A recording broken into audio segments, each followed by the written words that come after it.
matchup for the UFC heavyweight division title.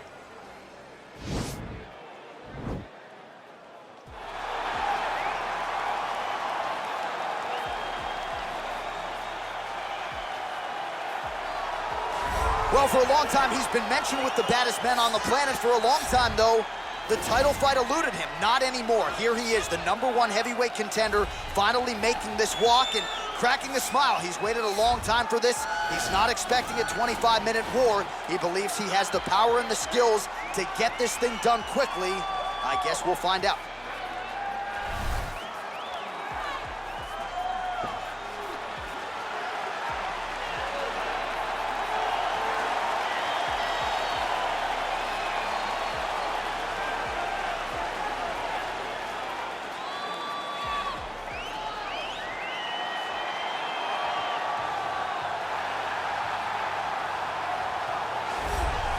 All right, so here he is making his way to the octagon for another heavyweight title defense. This has been the baddest man on the planet now for several years, and he has taken on all comers more often than not, leaving them twitching on the canvas. Knockout power for days. The question is tonight, with a challenge like this, can he walk out the way he came in as the undisputed UFC heavyweight champion of the world?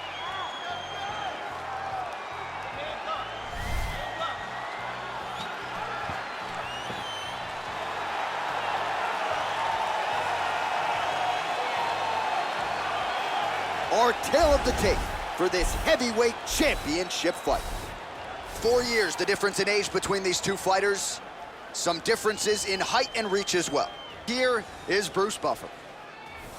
Ladies and gentlemen, this is the main event of the evening. And when the action begins, our referee in charge of the octagon is Herb Dean. And now, this is the moment UFC fans around the world have been waiting for. Live from the sold-out Toyota Center in Houston, Texas.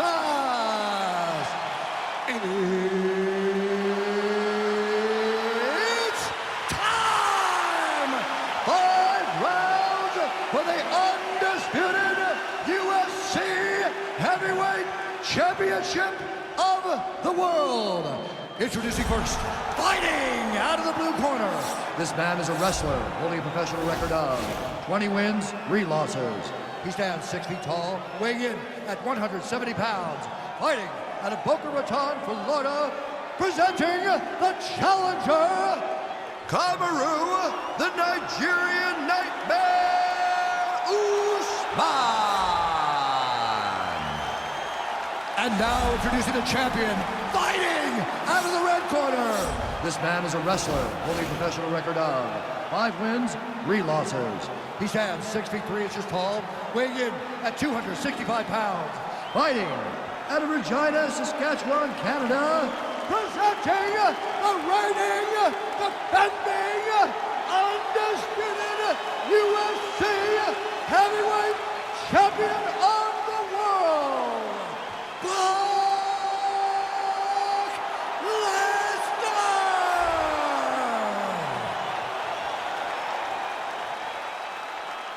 All right, this is for the championship. You've been given your instructions in the dressing room. Protect yourself at all times. Follow my instructions. We will have a clean fight. Touch gloves, let's make it official.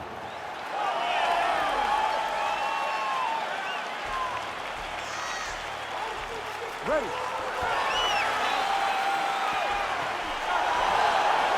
Ready to fight. All right, here we go. UFC heavyweight title is on the line. No problem getting inside to land that straight punch. He's got a huge edge and reach, and he made good use of it there. Big, powerful punch lands. Now he gets back to range.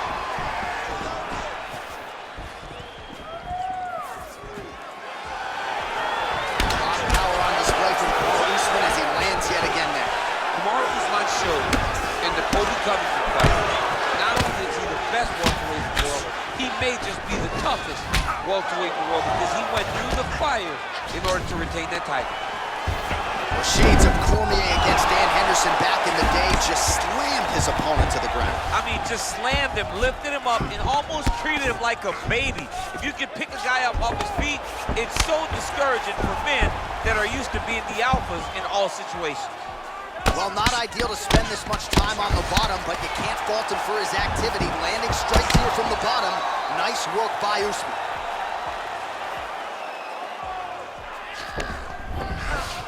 Well, he's more than content to work off of his back, DC, where he has been a magician in his UFC career. Oh, wow, that happened quickly as the fighter reverses position there on the ground. Unbelievable position change. Wow, what a transition. Keep it busy here off of his back. Nice offense from the bottom. Strong bottom work here, staying busy. Well, anytime you are in a ground fighting situation with this fighter, you're potentially playing with fire. Now he chased the triangle. And this could be trouble here. Looks like it's pretty tight. He's trying to work his head out of harm's way. It might be over. Watch triangle, watch triangle. Gotta get up. There he is. He's moving to the finisher position. Now watch, he goes parallel right next to his opponent. When it's time to finish, he has to... Oh, now he's in trouble.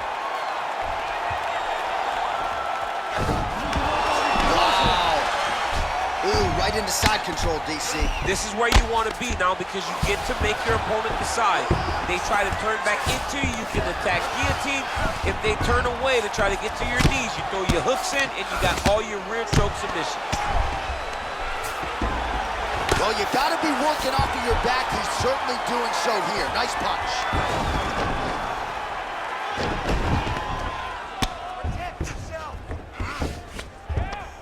All right, 45 seconds now to go in the round. Pretty good ground and pound by him here. He told us on Thursday he needed to be more effective in these situations. Certainly effective tonight. Many people have gone away from this style of fighting. This man has embraced it, and you are seeing why he's one of the best that we've seen do it in a long time. Final seconds here. 5 minutes in the books.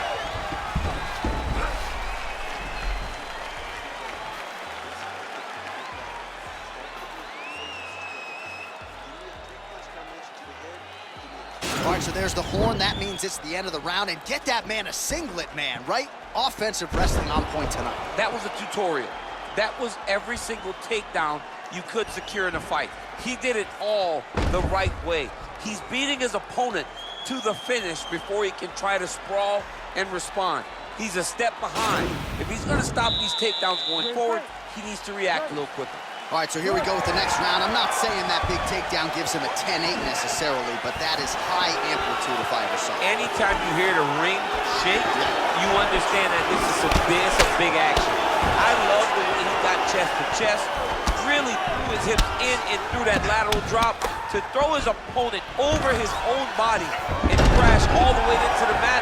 When his opponent hit his back, he goes, oh my goodness. I take a moment to kind of compose myself, but he was already on to the next position. But it's the amplitude of the takedown that really did make him pause whenever he got to his back. You're going to give me a goodness gracious before this video. Goodness gracious. It sounds good on me, John. This is a terrible position. Watch triangle, watch triangle.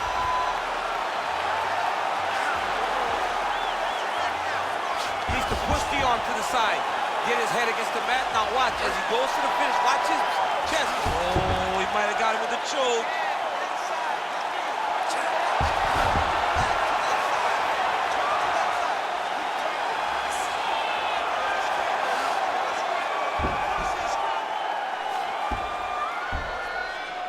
Oh, and that is it. Choked him to sleep with the arm triangle. The moment he dropped his chest, it dropped all of his weight on his opponent's neck and put him to sleep. Jiu-jitsu practitioners around the world celebrating the effort of that young man tonight. Oh! Yeah, that's about as good as it gets with that choke, and if you're not willing to tap out, as he was not, then you're going to go to sleep, and that's exactly what happened. A beautiful setup and even better technique to get the finish to put him out cold. All right, let's take a look back at the replay as he gets it done by submission tonight, champ. I mean, you know This guy has such a great submission game that you cannot lay in his guard. He's so skilled, he's so tricky, and he's so good at weaving a web that gets you lost in it that he made him pay for it tonight and got the submission victory. Bruce Buffer has your official decision. Ladies and gentlemen, referee Herb Dean has called a stop to this contest at 1 minute, 55 seconds of round number 2. For the winner by submission,